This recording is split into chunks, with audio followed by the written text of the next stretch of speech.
Hello friends, हमारे पास ये एक क्वेश्चन है जिसमें एक स्मॉल एम मास है जो कि स्प्रिंग के थ्रू अटैच है 2m मास से, और ये दोनों मास कुछ स्मॉल h हाइट पर है। तो हमसे क्या कह रहा है, find the value of height h such that 2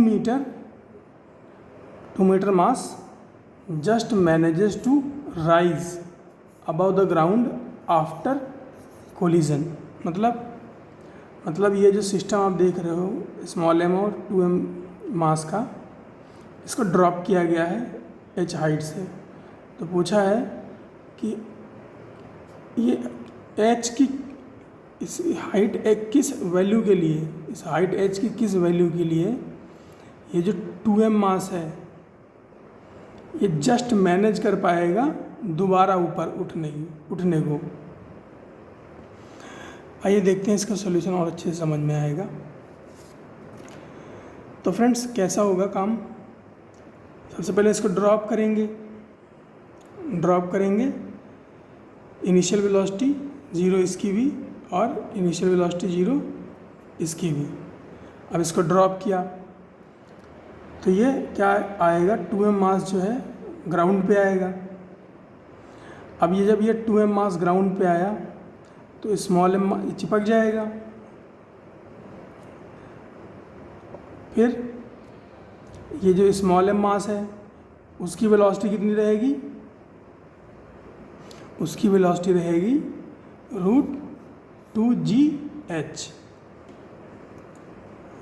√2gh। Friends देखिए, यहाँ पे स्प्रिंग में कोई कंप्रेशन नहीं है, यहाँ पर स्प्रिंग में कोई कंप्रेशन नहीं है। और एक कितना हाइट नीचे आया है, स्मॉल h हाइट नीचे आया है, स्मॉल h हाइट नीचे आया है। तो इसकी वेलोसिटी कितनी होगी, इसके लिए आप वर्टिकल प्रोजेक्टाइल मोशन आप पढ़ोगे तो उसमें आता है कि क्या हो, अगर इनिशियली 0 वेलोसिटी हाइट h से किसी मास को ड्रॉप किया जाए तो उसकी फाइनल वेलोसिटी क्या होती है। तो वहाँ से ही इसी कॉन्सेप्ट को लिया है फ्रेंड्स। तो इसकी h हाइट नीचे आने के बाद इसकी वेलोसिटी क्या हो जाएगी, √2gh हो जाएगी। उसके बाद फ्रेंड्स क्या होगा, ये कंप्रेस होगा, ये कुछ कंप्रेस होगा नीचे की तरफ। और फ्रेंड्स कंप्रेशन के बाद, क्योंकि फ्रेंड्स ये आइडियल स्प्रिंग है, कंप्रेशन के बाद ये फिर से ऊपर की तरफ जाएगा। अब जब ये फिर से ऊपर की तरफ जाएगा तो इसकी वेलोसिटी फिर से कितनी होगी, √2gh उसी पॉइंट पर, अगर इस पॉइंट की बात करें, हाँ इसी लेवल पर इसकी फिर से वेलोसिटी कितनी हो जाएगी, √2gh। और इस √2gh वेलोसिटी के साथ ये स्प्रिंग में कुछ एक्सपेंशन करेगा और फाइनली इसकी वेलोसिटी क्या हो जाएगी, 0 हो जाएगी। फाइनली इसकी वेलोसिटी क्या हो जाएगी, 0 हो जाएगी। और ये जो एक्सपेंशन करेगा x, उसकी वजह से इसमें लगेगा कितना फोर्स, FSP, कितना, kx। क्यों, क्योंकि फ्रेंड्स स्प्रिंग में फोर्स क्या होता है, थ्रू आउट इक्वल होता है। यहाँ FSP है तो यहाँ भी FSP होगा। तो यही फोर्स किसको उठाएगा, 2m को ऊपर की तरफ उठाएगा। तो friends when 2m just manages to rise, case की बात करें तो 2m को कौन उठा रहा है, kx उठा रहा है। और kx को कितना किसके विरोध में kx को उठाना है, 2mg को कंप्लीट करके उठाना है। तो kx किसके बराबर होना चाहिए, क्योंकि हमसे जस्ट मैनेजेस टू राइज का है। तो kx एग्जैक्टली इक्वल टू किसके होगा, 2mg के। तो यहाँ से x की वैल्यू कितनी होनी चाहिए, 2mg/k। x की वैल्यू कितनी होनी चाहिए, 2mg/k। यहाँ पर ये इसकी मिनिमम रिक्वायरमेंट क्या है, 2mg/k। ओके फ्रेंड्स, तो अगर कंजर्वेशन ऑफ एनर्जी थ्योरम में जाएं तो फ्रेंड्स इसमें कोई भी नॉन कंजर्वेटिव फोर्स नहीं है, सिर्फ कंजर्वेटिव फोर्सेस हैं। तो क्या होगा, initial mechanical energy equal to final mechanical energy.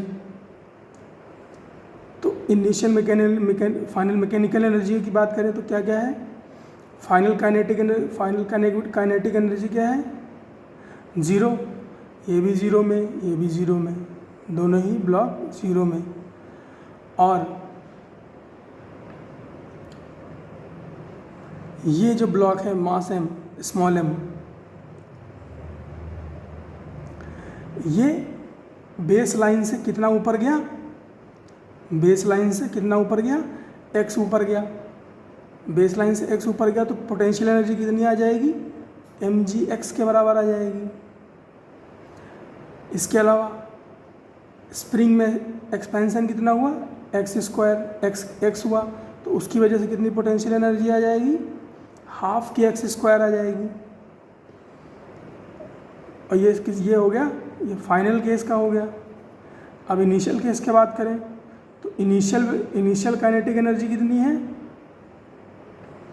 Initial kinetic energy कितनी है, यहाँ की देखिए √2gh, वेलोसिटी क्या है √2gh, और मास कितना है m, हाफ mv² प्लस 0। अब इसको सॉल्व करेंगे तो हमारे पास क्या आएगा, 2mgx,